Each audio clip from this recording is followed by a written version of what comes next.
Als arxius classifiquem la documentació que custodiem en fons i col·leccions. Un fons és un conjunt de documents que han estat generats o rebuts per una persona o ens públic o privat en l'exercici de les seves activitats i funcions. Pot incloure documentació diversa com documents textuals, fotografies, impresos, cartells o audiovisuals. Els fons es classifiquen en diferents tipus segons la institució o persona que els hagi produït. A l'Arxiu Municipal de Granollers custodiem més de 75 fons de 8 tipus diferents, produïts per l'administració local, judicial, d'institucions, religiosos, d'associacions i fundacions, comercials i d'empreses, patrimonials i personals. Els fons de l'administració local són generats per ajuntaments o ens dependents. D'aquests, el més rellevant és el Fons de l'Ajuntament de Granollers i els organismes que el van precedir, com la Universitat de Granollers. Entre els documents generats fruit de la gestió de la ciutat destaquen els llibres d'actes del ple municipal, que reflecteixen el dia a dia de l'administració local, i els padrons d'habitants, que permeten seguir l'evolució de la població granollerina.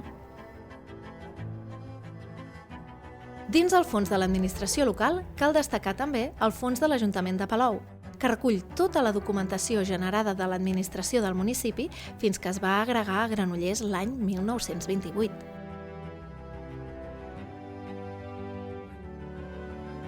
Els fons judicials provenen de l'Administració de Justícia, entre els que cal destacar el fons del Jutjat Municipal de Granollers, on es recullen registres de naixements, matrimonis i defuncions des de l'any 1855. Els fons personals són els més nombrosos. Estan formats per als documents produïts o recopilats per una persona vinculada amb la ciutat en el seu àmbit personal o laboral. Els seus documents permeten conèixer millor la seva figura i alhora com era la ciutat en el seu àmbit d'actuació i l'empremta que hi van deixar.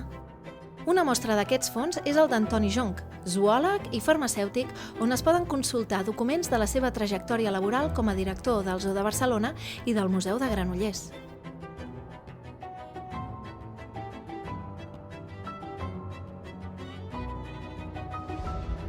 Els fons d'associacions i fundacions engloben entitats de la ciutat d'àmbit cultural, social i esportiu. Els documents ens acosten a la seva activitat i a les persones que en van formar part.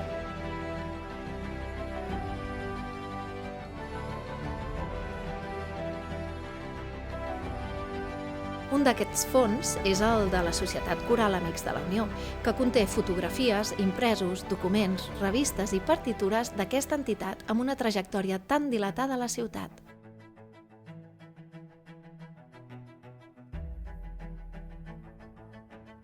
Els fons comercials són produïts per empreses de diferents sectors, com el tèxtil, el periodístic o la fotografia, on es pot observar el recorregut de cada una.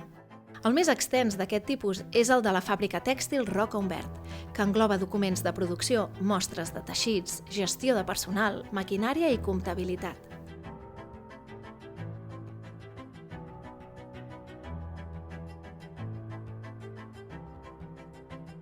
Els fons patrimonials són fruit de la necessitat d'algunes famílies de gestionar el seu patrimoni, habitualment de base agrària, que es transmet entre generacions. Alguns d'ells tenen el seu origen a l'edat mitjana, vinculats al mas, i poden contenir documents com compravendes de terrenys, testaments, capítols matrimonials, comptes, llibres de collites o processos judicials. Tots aquests eren custodiats pels llinatges familiars, ja que eren una garantia del manteniment dels seus béns, terrenys, drets i deures. Un d'aquests fons és el de la família Altimira Cladelles, que prové de Can Plantada, a Palou. Els fons religiosos són generats per ens eclesiàstics i a l'arxiu tenim el de la parròquia de Sant Rafael de Figaró i Vallcàrquera, que recull documents de l'edat mitjana i sobretot de les èpoques moderna i contemporània.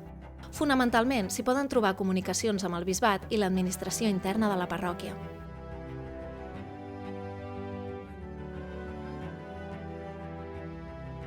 Com a fons d'institucions a l'arxiu tenim el Centre de Tecnificació Esportiva, un equipament de la Generalitat de Catalunya amb col·laboració amb l'Ajuntament de Granollers en actiu al període 1979-1996. A diferència dels fons, les col·leccions són conjunts de documents que es reuneixen voluntàriament i s'ordenen en funció de criteris subjectius. Per tant, poden ser agrupacions temàtiques, per tipus de document o per interessos de la persona que les confecciona.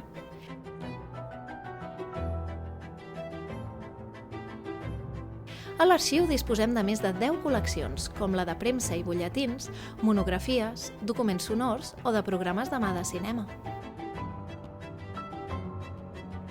Cal destacar la col·lecció de pergamins que aplega més de 1.903 documents d'entre els anys 1122 i 1800.